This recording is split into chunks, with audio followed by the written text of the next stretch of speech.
दोस्तों, कल्पना कीजिए आप एक सबमरीन में बैठे हैं। चारों तरफ सिर्फ काला पानी, रोशनी की एक किरण भी नहीं।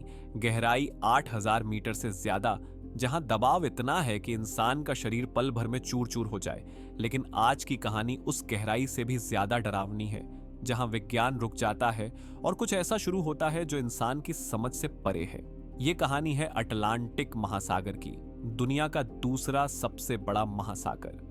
औसत गहराई 3600 मीटर, सबसे गहरी जगह प्यूर्टो रिको ट्रेंच लगभग 8.4 किलोमीटर। लेकिन एक जगह है बरमूडा ट्रायंगल के ठीक नीचे, जहां गहराई नहीं मापी जा सकती, क्योंकि वहां कुछ है जो मापने नहीं देता।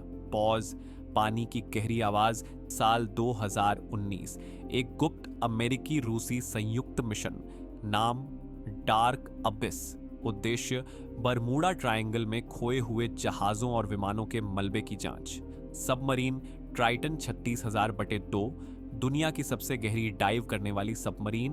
पायलट डॉक्टर एलेक्स रीड, उनके साथ 3 वैज्ञानिक। सब कुछ रिकॉर्ड हो रहा था, लेकिन 60,000 मीटर पर सब कुछ बदल गया। सबसे पहले सेंसर ने कुछ पकड़ा, एक विशाल संरचना, जैसे कोई प्राचीन द्वार, 200 मीटर ऊंचा, काला पत्थर जैसा।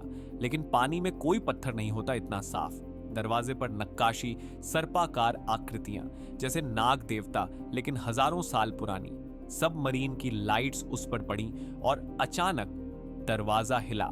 आवाज में डर घोलते हुए डॉक्टर रीड ने कहा, यह संभव नहीं, कोई यांत्रिक चीज नहीं है यहां। लेकिन फिर अंदर से आवाज आई, गहरी, गुर्राने वाली, जैसे कोई जीव जाग रहा हो। सबमरीन का हाइड्रोफोन ने रिकॉर्ड किया, 20 हर्ट्ज की फ्रीक्वेंसी। इंसान सुन नहीं सकता, लेकिन महसूस कर सकता है। हड्डियां कांपने लगीं, वे और करीब गए।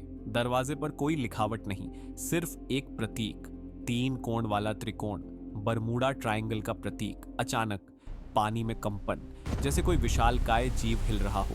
सबमरीन का सोनार ब्लाइंड हो गया। स्क्रीन पर सिर्फ एक चीज, एक विशाल छाया, लंबाई 150 मीटर से ज्यादा, आकार जैसे कोई प्राचीन समुद्री राक्षस। आंखें नहीं दिखीं, लेकिन उसकी मौजूदगी महसूस हो रही थी। संगीत तेज, दिल की धड़कन जैसी बीट्स। एक वैज्ञानिक चिल्लाया, यह क्रैकन नहीं, यह कुछ और है। क्रैकन तो मिथक है, लेकिन यह जीवित था। सबमरीन को खींचने लगा, जैसे कोई चुंबकीय बल। वे भागने की कोशिश करते रहे, लेकिन दरवाजा खुलने लगा धीरे धीरे। अंदर से नीली रोशनी, नहीं, हरी नीली, जैसे कोई पोर्टल, समय का द्वार या नर्क का। डॉक्टर रीड ने आखिरी रिकॉर्डिंग में कहा, हमने पाताल का दरवाजा खोल दिया है, यह इंसानों के लिए नहीं है।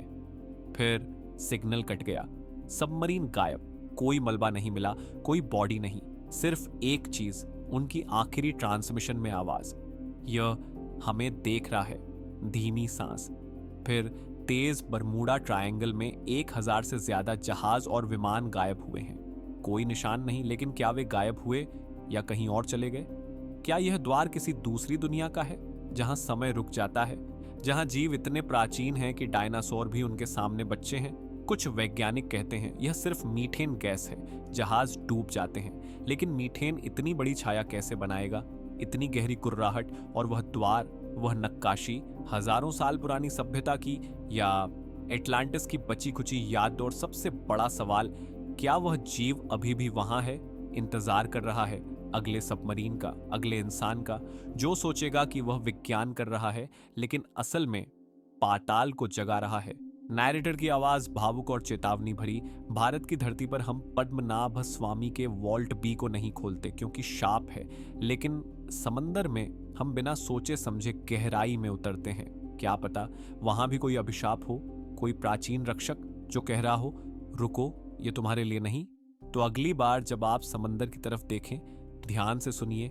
शायद बहुत दूर से कोई कुर्राहट आए, शायद वो आपको बुला रहा हो या चेतावनी दे रहा हो, क्योंकि कुछ द्वार कभी नहीं खोलने चाहिए। शांत संगीत, पानी की लहरें, फिर अंधेरा।